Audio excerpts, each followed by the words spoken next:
સુરતના દિલ્હી ગેટ વિસ્તારમાં પગાર વધારા સહિત વિવિધ માંગણીઓ સાથે આંગણવાડી બહેનો દ્વારા વિરોધ પ્રદર્શન કરાયું હતું. સરકાર સામે વિવિધ મુદ્દાઓને લઈ તેનો નિવેડો લાવવાની માંગ આંગણવાડી બહેનો દ્વારા કરાઈ હતી અને 19 થી 20 માર્ચ સુધી કામથી અળગા રહેવાનું જણાવ્યું હતું. દિલ્હી ગેટ વિસ્તારમાં આંગણવાડી બહેનો દ્વારા પગાર વધારા સહિતની 12 જેટલી વિવિધ માંગણીઓ સાથે વિરોધ પ્રદર્શન કરવામાં આવ્યું હતું. મોટી સંખ્યામાં ભેગા થઈ તેમણે સરકાર સામે પોતાની માંગણીઓ રજૂ કરી હતી. આંગણવાડી બહેનો દ્વારા પગાર વધારો, સ્થાયીકરણ અને અન્ય સુવિધાઓની માંગ સાથે વિરોધ કરવામાં આવ્યો હતો. દિલ્હી ગેટ વિસ્તારમાં એકત્ર થઈ બહેનોએ સૂત્રોચ્ચાર કર્યા અને પોતાની સમસ્યાઓનો તાત્કાલિક ઉકેલ લાવવા માંગ કરી હતી. તો સાથે પ્રથમ તબક્કામાં 18, 19 અને 20 માર્ચના રોજ ગુજરાતની આંગણવાડી વર્કર હેલ્પર બહેનો સજ્જડ રીતે કામથી અળગા રહેશે તેમ જણાવ્યું હતું. મારું નામ સીમાબેન શ્રીમાલવે, ગુજરાત આંગણવાડી કર્મચારી નેજા હેઠળ આજે અમે આંદોલન કરી રહ્યા છીએ. અમારો આજે ચક્કા જામ છે, ધરના પ્રદર્શન છે.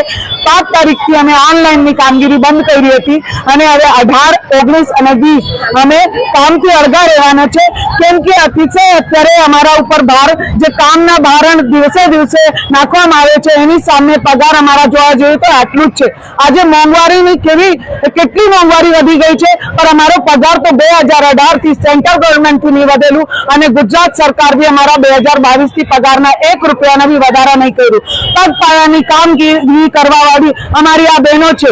આજે કોરોના વોરિયર અમારી બહેનો છે, પોલિયોને નિસ્તનાબૂદ કરનારવાળી એ બહેનો છે, છતાંય બી એના બાજુ કેમ નહીં જોવામાં આવી રહ્યો છે એ સમજ નહીં પડતી. નારી સશક્તિકરણની એટલી મોટી મોટી જ્યાં વાતો થઈ રહી છે ગુજરાત સરકારની અંદર, ત્યાં આ જ બહેનો અમારી આંગણવાડી વર્કર હેલ્પર બહેનોની કેટલી કફોડી દશા છે જે જોવામાં નહીં આવી રહી છે. તો અમે અગાઉ જો એવી રીતે અમારી હાલત થશે તો અગાઉ અમે એનાથી ઉગ્ર આંદોલન કરવામાં મૂડમાં છે. કેમ કે આજે અમારી આ પરિસ્થિતિ બહુ જ ખરાબ છે. બહેનો કોઈ બાળકોને ભણાવી નહીં શકતી અને બહેનો ખાય કેવી રીતે? 10,000 જેવા ઓછા પગારની અંદર ભાડું ભરે, 5,000 જેવા ઓછા પગારની અંદર ભાડું ભરે કે બાળકોને ભણાવે કે ઘરની શાકભાજી લાવે કે ઘરનો ભાડું ભરે. તો જોવા જોઈએ સરકારશ્રીઓને કે આજે તમે જેને યશોદા બનાવી છે, જેને માતા કૃષ્ણની માતા બનાવી હતી, એની આજે કેવી દશા છે એ જોવા જેવી વાત છે. સરકાર કોર્ટનો કઈ ચુકાદો પણ આવી ગયો છે, તો પણ સરકાર દ્વારા અમલીકરણ થઈ રહ્યો છે.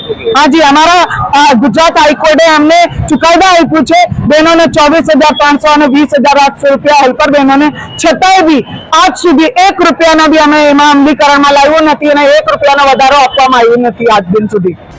અભય થઈને નિષ્પક્ષતાથી નિરપેક્ષ રીતે વાસ્તવિકતાનો અરીસો રૂપી સચોટ માહિતી લાવતો સત્યની સાથે અભય ટાઈમ્સ.